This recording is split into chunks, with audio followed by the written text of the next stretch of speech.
How to do these problems become very important to us again as we are continuing to solve our polynomials, to be able to find all zeros of our polynomials. How do we solve things? Well, job number one is, or option number one I always look for is factoring. But on the first one, are there factors of 1 or -1 that would add up to 4 ever?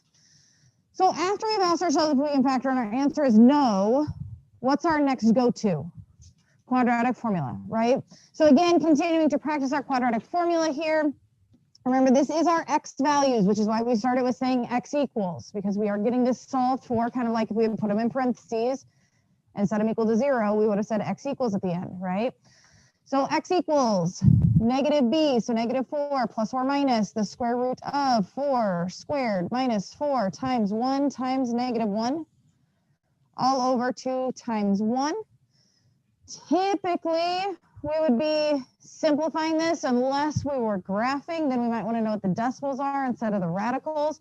Let's go ahead and just simplify this. Let's see, 4 squared is 16. That'd be plus 4. So 16 plus 4 would give me a 20 under there. Remembering how to simplify our radicals. Looking for the biggest perfect square that goes into 20 would be 4. Still needs to say 20, so it's 4 times 5. The square root of 4 is 2.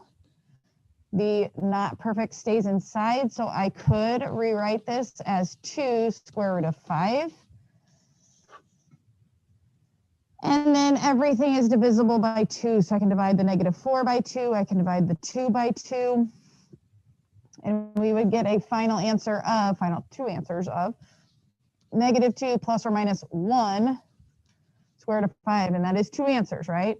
It's -2 plus the square root of 5 and -2 minus the square root of 5. Questions? Okay, this next part, stop me if you have questions because we are going to use this in our process today.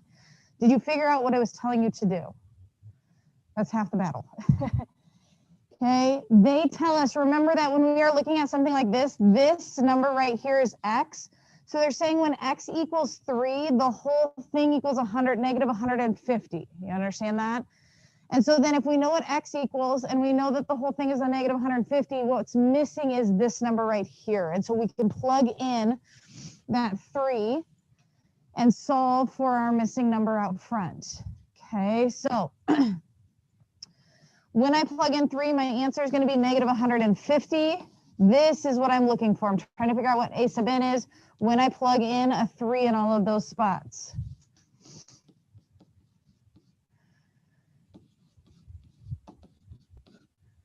Questions? Is that all making sense? What we're doing there? Okay. So let's see here. 3 to the 4th is 81. That would be 9 minus 27 minus 4.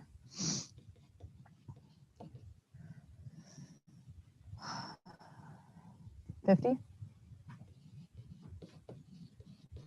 So solving for a sub n, I would divide by 50. We get that a sub n equals -3.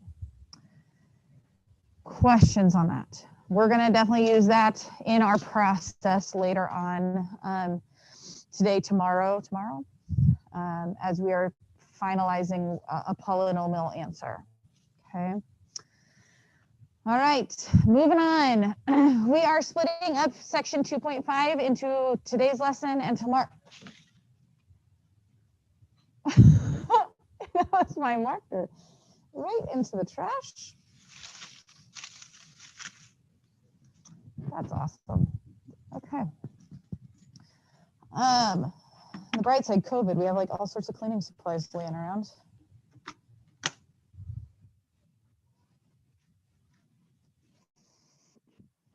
What are the odds that I would do that? Okay, today we're going to find all zeros, but not given a lot of information about it. Okay, so we're going to go through a polynomial, find the zeros of it without, like we had the other day where they gave us a suggestion like, hey, this is a 0, start here, find the rest of them. Okay, Today, we're going to find those using this thing called our possible rational zeros. Use that to find the zeros of our function. So starting with the rational zeros theorem. The big paragraph at the top is like the mathematical definition of this. What do you need to know? You need to know this part right here, that the possible rational zeros are created by factors of the constant, which is the last number,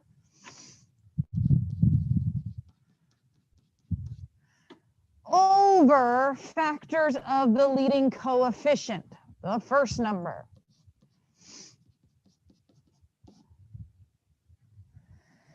What this theorem says, as you guys are writing this down, what this theorem says is if it is going to be a rational zero of the polynomial, what does that mean?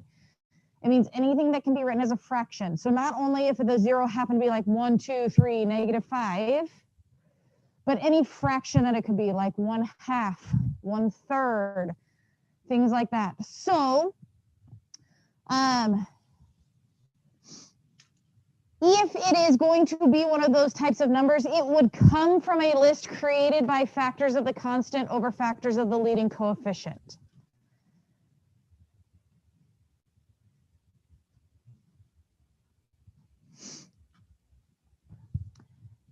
If it's not on that list, it can't be a zero of your polynomial. It's not saying every number on that list will be, but if it's not on that list, it can't be. Anyone still need this page? Okay.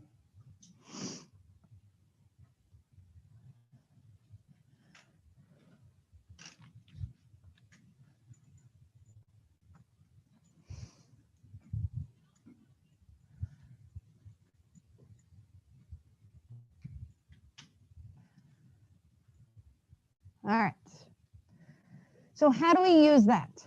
Finding the possible rational zeros will be a combination of, and you actually start at the end, factors of this number over factors of this number.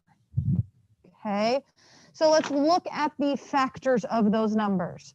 The factors of 6 would be 1 and 6, 2 and 3, right? So our whole list would be 1, 2, 3, and 6.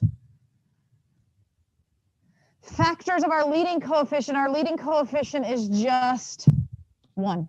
So there's not a lot of factors to talk about there. But what we do is we create fractions. We go through this list over each factor over here. And because there's only one factor over here, that's only going to happen one time.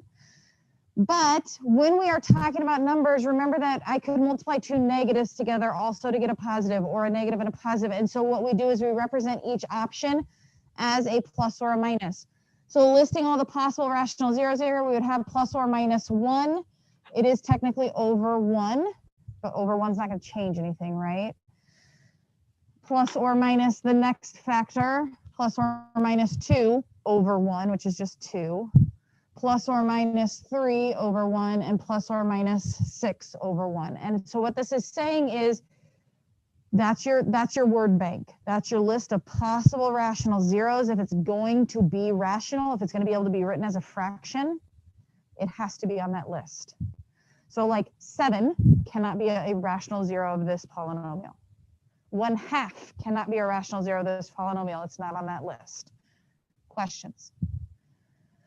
Okay, so let's look at some more complex ones here.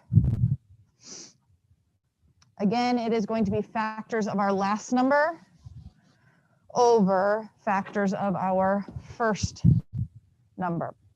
Okay, so our last number does not have a lot of options as we start talking about its list of factors, right?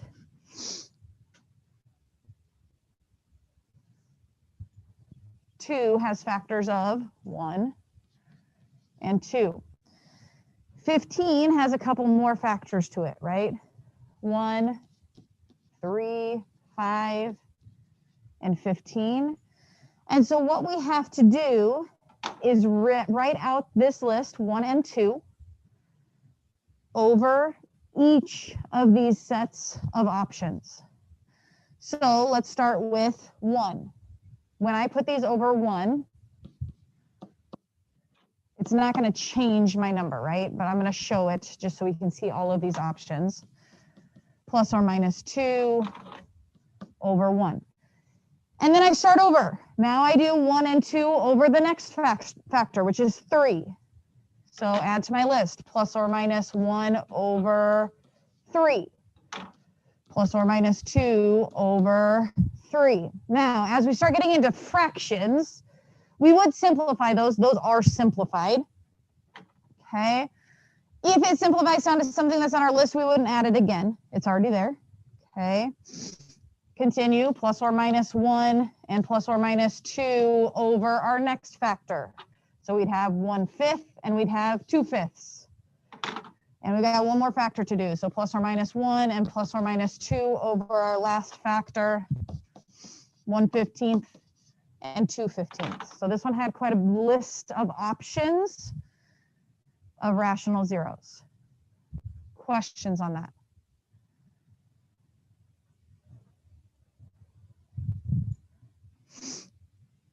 Okay, I want you to try one ahead of me here. Try this one, see if you can come up with the full list here. 4x cubed plus 12x squared minus x minus 3. Give me the list of possible rational zeros.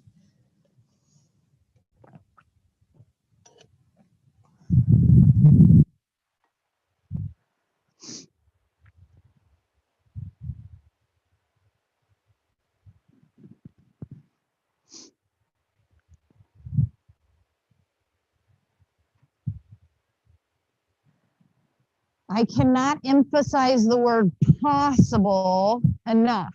Guys, these are not necessarily zeros of our polynomial. What we are doing with this is creating a word bank for ourselves of numbers to try out. It's not saying they're going to work, but these are possible. This is where I would start. So possible rational zeros is just a word bank of numbers to try. When they don't give us something, it's not factorable. I don't know where to start. This is where you start. You create this word bank for yourself, and then I start trying out these numbers until I find one of those that works as a zero on my polynomial. That's the whole purpose of this list. So let's check out your list here. Again, I'm focusing on 3, which has factors of 1 and 3. And 4, which has factors of 1, 2, and 4. Anytime I'm doing it over 1, it's just that list, right? So plus or minus 1, plus or minus 3. And then I repeat that list, 1 and 3 over 2, 1 over 2, and 3 over 2. And then I repeat that list over 4. Okay. Now, what we did not get to see on this page is if something were to simplify down to something we already had, let's just pretend we had another one on here that was plus or minus like 4 over 4. Well, 4 over 4 would simplify down to 1. I already have 1 on my list. I would not include it a second time. Okay, so if something simplifies down to something you already have, you've already taken care of that number. Questions? Okay. So where are we going to use this? We are going to use this on a problem such as this. We are asked to find all zeros of this function.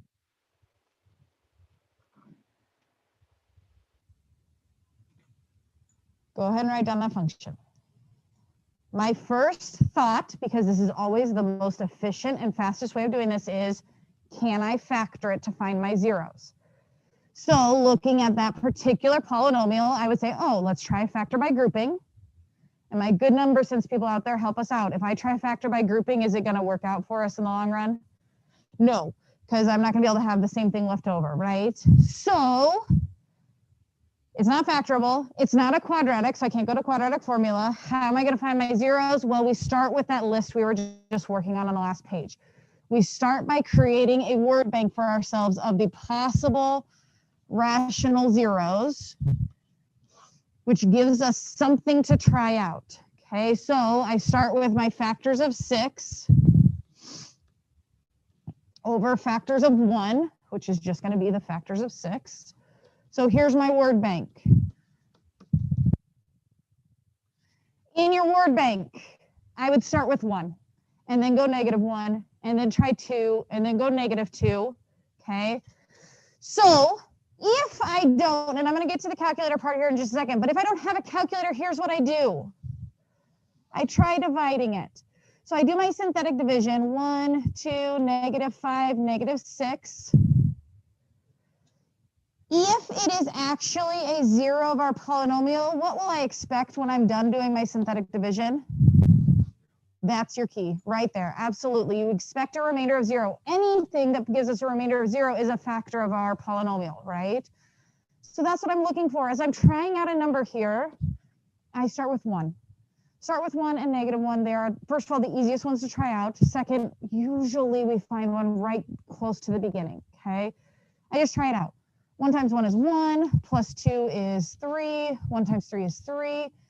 Okay, this is not working out here because that's not going to give me a 0 of 0 or a remainder of 0, right? So it's not 1. Okay, so I back up. I would try out -1. Okay, -1 times 1 is -1, plus 2 is 1. -1 times 1 is -1. Plus -5 is -6. -1 times -6 is 6. Okay, this is good, right? That's our key. Remainder of 0.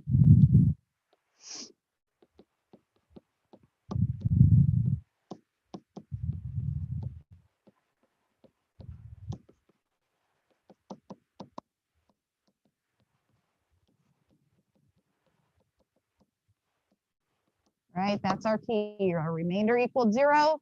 It's a 0 of our polynomial, okay? So 2 things we get out of this. We were supposed to find all our zeros. So at the end of this, I have a list of zeros. I just found one of them, right? -1. Go put that on your list. Then what we look at is what's left over. I can keep trying them out, but it's not going to guarantee that there are any more in that list. If there are more, I can keep trying. However, as soon as this becomes something factorable or a quadratic, okay? And I say something factorable because it could be a cubic that's factorable by grouping. But as soon as we get down to a quadratic, I always stop and write out the polynomial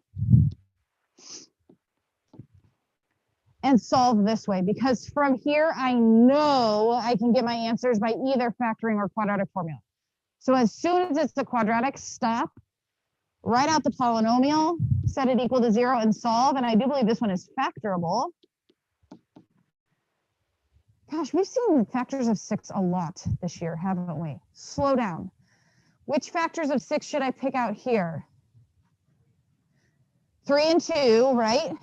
Because we need them to add up to a +1. I wanted it to be a +3 and a -2. That gives me a -6 here. Add them up, that gives me a +1 there. Set those equal to 0 to solve. We get an answer of -3 and 2, and those are the ones that are missing here. Questions? Now, previously we were asking for real zeros. Notice our question has now changed to all zeros. So could we have imaginary numbers in that list? Absolutely. Okay. So just so you know that now we are looking for all possible zeros. Okay. Now, I just did that by guessing and checking. Let's talk about an option that we could do to speed up our process. Grab your calculators. I want to show you guys something super slick here. Graphing calculators specifically. Let me get mine up on the board here.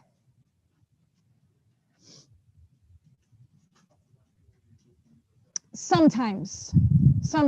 And so when you do, I want you to use this option here because it's going to speed up your process a ton. Could we get through that problem like guessing and checking? That one was pretty small numbers. That's an easy one. You might have one of these that is, let me get my calculator here shared. We might have one of these that is non-calculator. But if we have a calculator, look what we can do. Get this here. Oops.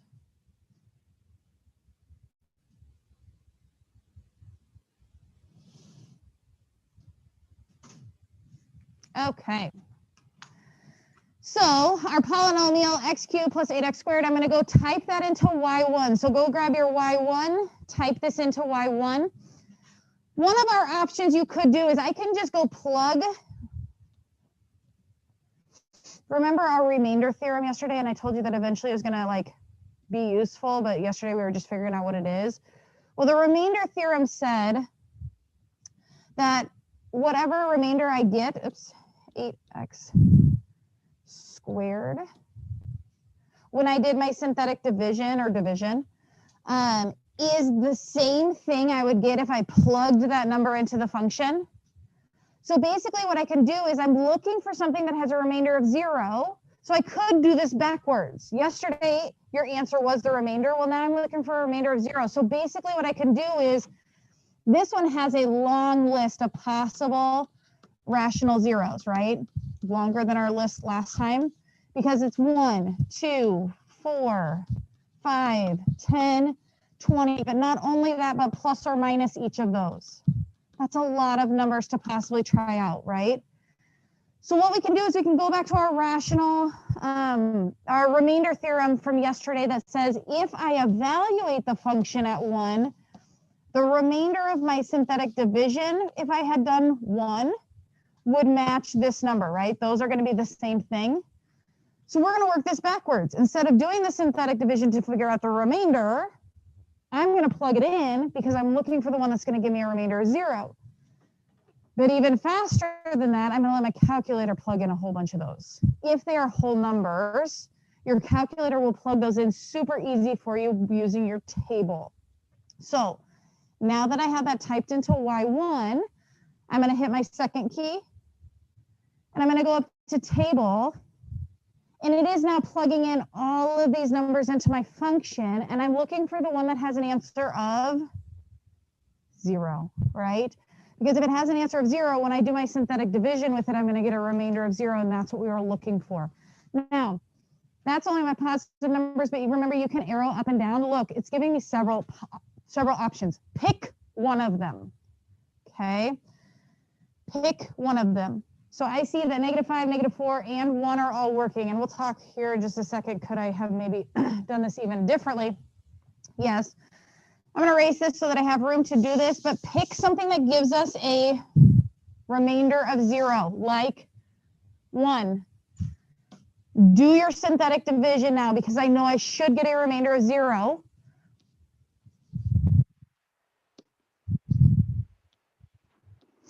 1 times 1 is 1, plus 8 is 9, 1 times 9 is 9, plus 11 is 20, 1 times 20 is 20, plus -20 is exactly what I expected, a remainder of 0. Now, like I showed you on the last page, at this point, you could go to, whoa.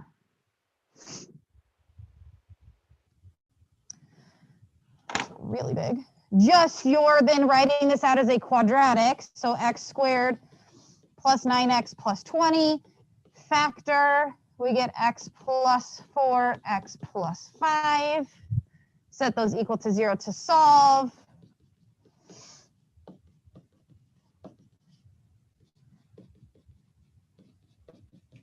And we get -4 and -5. Now, did you already see those on the list? Yes. Could I have just gotten those from the list? Yes. They won't always be there. But I do want to point out, you may have noticed that they were on the list. You could just go grab those. Now, back up a second here. I want to show you something else we can do. What if my polynomial is starting out as something bigger than an x cubed? Okay, so it's starting out as like an x to the 4th, x to the 5th, something really big. And when I'm done with my synthetic division, I'm not at a quadratic.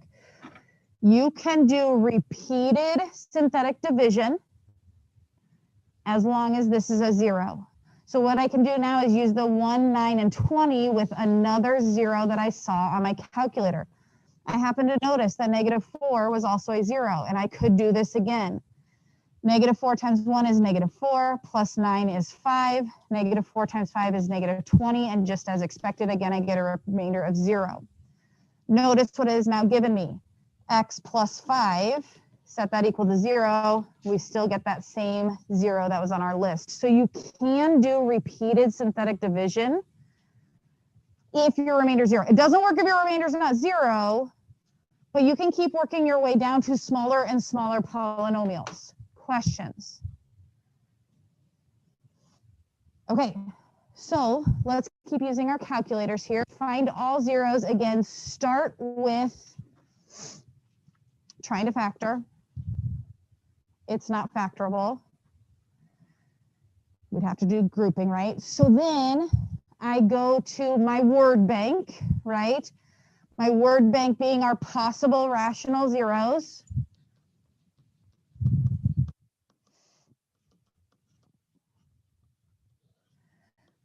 So this gives me numbers to look for, or if I don't have a calculator, the numbers that I'm going to guess and check.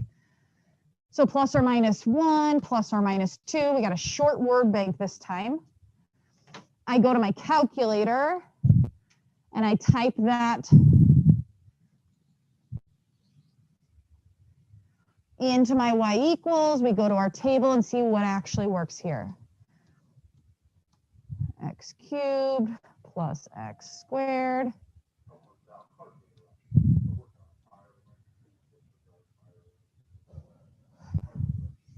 Go to my table and I find a 0. Now notice of our options, we had -2, -1, 1, and 2. There's only a 0 at one of those, right? So there's one that's going to work. I go to my synthetic division. 2 gives me an answer of 0. So I know I'm going to use 2 in my synthetic division.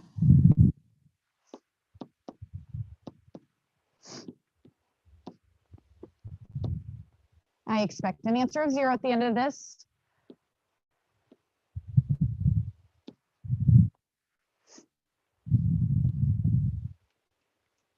Okay, as anticipated, right? I didn't see another option on my list, so I have no choice. I'm going to now write this out as a quadratic. 1x squared plus 3x plus 1. Factorable? No. So again, this goes back to our warm-up. If it's not factorable, my next option is quadratic formula. So now we run to our quadratic formula to find all remaining zeros, which could include something imaginary. 2 is currently on my list. Quadratic formula will find the rest of them for me. -3 plus or minus the square root of 3 squared minus 4 times 1 times 1, all over 2 times 1. We will keep this exact, so we are going to go ahead and simplify. 3 squared is 9 minus 4. Now if I have a calculator, I would only type in the numbers underneath my radical and keep it inside my radical. So 3 squared is 9, minus 4 is 5. This is not an imaginary number, so you are welcome to leave it as a fraction. It does not simplify. Look at your outside numbers. 3, 1, and 2 don't have anything in common. You are also welcome to split it into the two parts and do like -3 halves plus square root of 5 over 2, but it's not imaginary, so you don't have to break it apart. Okay, there's your last two answers. -3 plus the square root of 5 over 2 and -3 minus the square root of 5 over 2.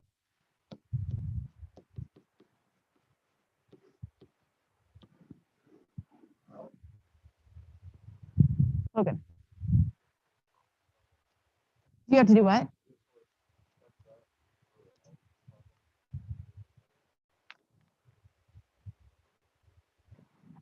No, you do not, because we're going to talk about, and we haven't, but preview to what we will run into is the fact that you will have as many zeros as you have your degree. And so as soon as I have 3 of them listed over there, I have found all of them.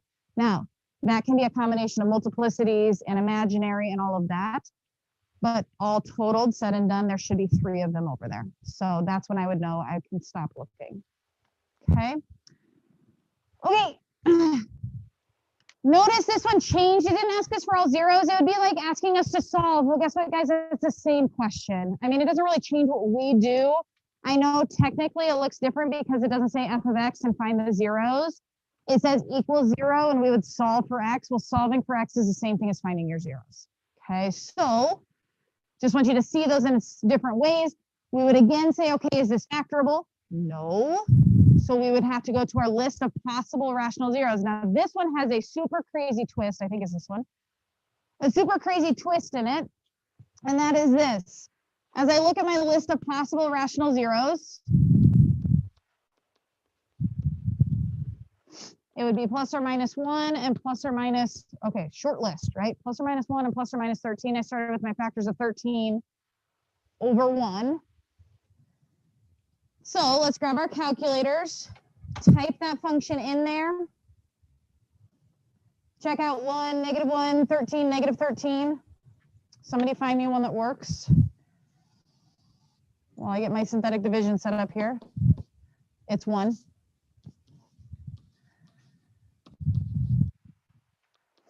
Okay, whoever said that. Look at the rest of your list on there. Did negative 13, negative 1, or 13 have zeros with them?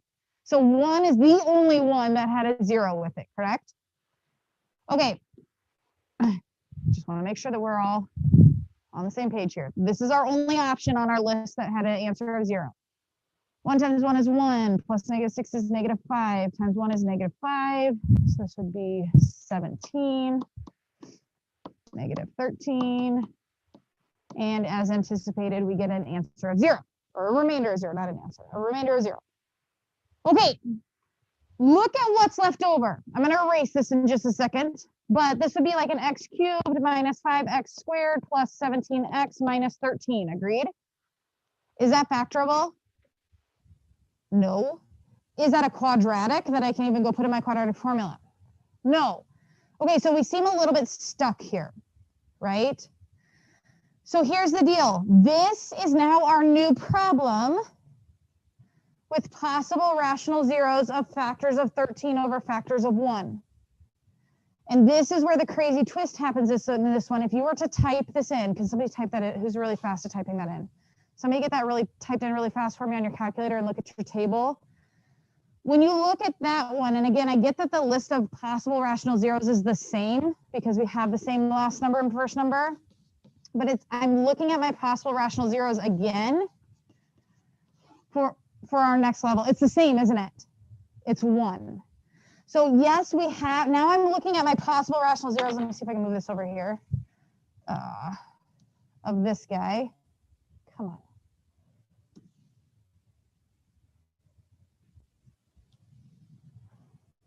Okay, so I'm looking at my possible rational zeros of this polynomial, which is the same list. If I type that in my calculator, it would give me another option, and that next option is the same one we just saw. And that's the weird twist on this one. That doesn't happen super often. Okay, so now I do this again. 1 times 1 is 1, plus negative 5 is negative 4, times 1 is negative 4, plus 17 is 13, times 1 is 13. And again, as we expected, we have a remainder of 0. Now we're at a quadratic, and we can stop guessing and checking. We can stop looking for zeros because I can always write this out as a quadratic and find my answer by factoring or quadratic formula. Okay. So is this factorable? No, there are no factors of 13 that add up to negative 4. So I would have to consult my quadratic formula at this point. 4 plus or minus negative 4 squared minus 4 times 1 times 13 all over 2 times 1. Okay, let's see what we get inside there. Somebody's gonna have to help me here. Negative 36, okay. So did 16 minus whatever 4 times 13 is, and then we get negative 36. Okay, well, that's a perfect square with a negative. So when I take the square root of it, what do we get? 6i, yeah. 6 from the 36, I from the negative.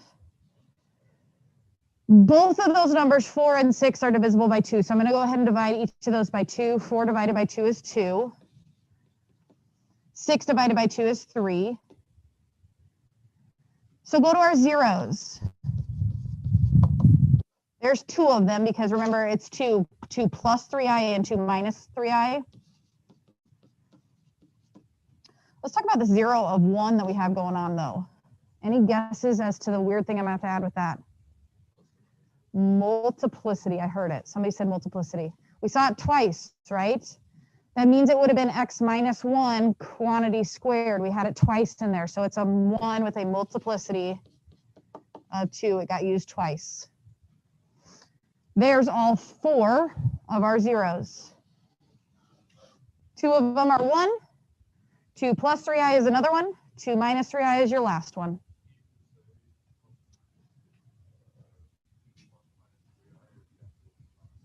You do not have to list them out separately. I always leave them as plus or minus. Sometimes people look at a plus or minus and think it's like one number, but it really is 2 different things, right? But I'll always write mine together with the plus or minus there. Questions on that? Okay. So this is what I've been referring to. First of all, if a polynomial equation is of degree n, so our biggest exponent, right? Whatever your biggest exponent is, that is how many zeros or roots you have.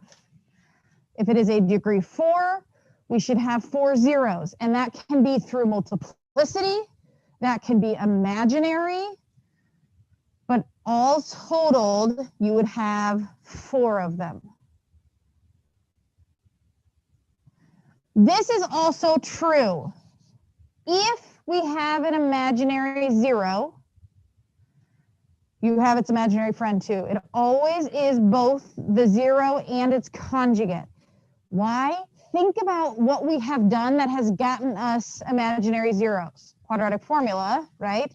Think about your quadratic formula. Built in plus or minus. That's both the positive and the negative.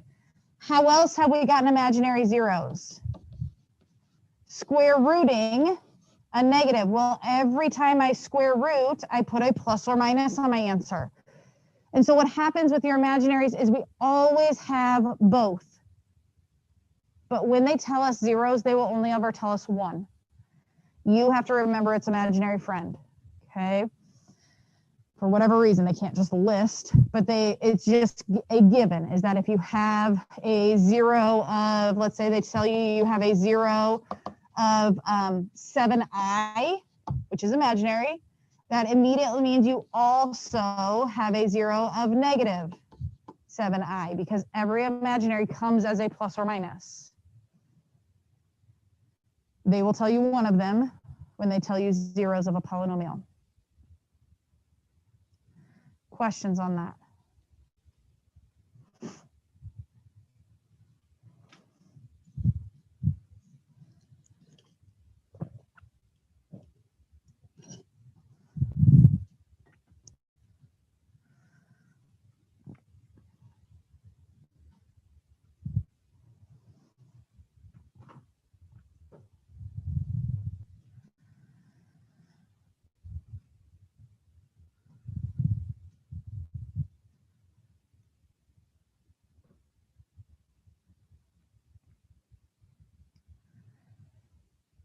So, anyways, something this page. Last little part here. Last little part is going to be working our way backwards, starting with what's called a linear factorization. Tomorrow we'll get into actually getting to our polynomials. Earlier we had this problem, if you remember. We did this one, the x to the 4th minus 6x cubed plus 22x squared minus 30, blah, blah, blah, all of that. We did the work and we found its zeros. We had 1 with a multiplicity of 2 and 2 plus or minus 3i. One of the things we'll be asked to do is what's called a linear factorization. Remember that when we go from zeros to a factor, which is a parentheses, that is always going to be of the format x minus the 0, right? And that's why our sign looks like it changes as we put it in there. Okay, so for example, if we have a positive 1 as a 0, when I put it in here, it's going to be x minus 1. If it has a multiplicity of 2, that would show up as an exponent of 2 on the outside. Linear factorization means that none of my x's can have to be an x to the first. All of my x's, let me back that up. All of my x's should be an x to the first. This is an x to the first, right? The reason I say that is for anything that is of like this format. Now remember that that really is 2 zeros. That's 2 plus 3i, and that's 2 minus 3i, okay? I'll always write it as a plus or minus, but when we go to put it here, we want to make sure that we put both of those in there. So again, it's going to be x minus our 0. Well, our 0 looks like 2 plus 3i. Notice I put that in parentheses because what would I have to do with that negative now? Distribute, right? And I do that with the other one as well. X minus, and our 0 is 2 minus 3i.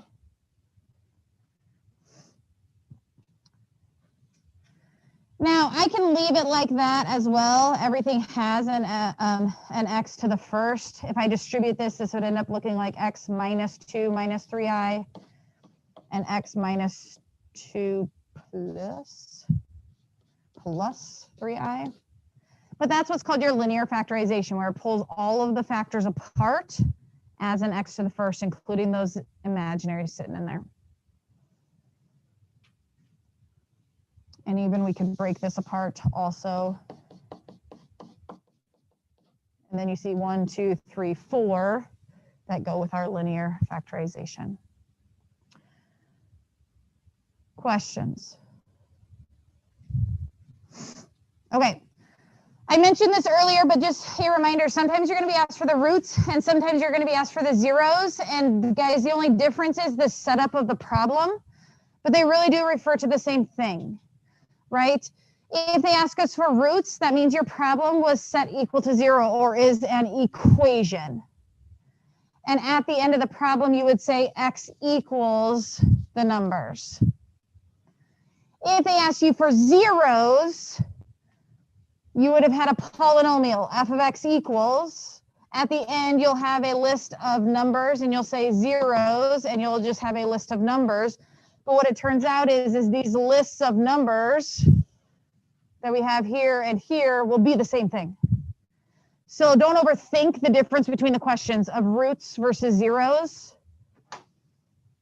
And if they're all real, they also all look like your x-intercepts. They're all related. They're all the same things.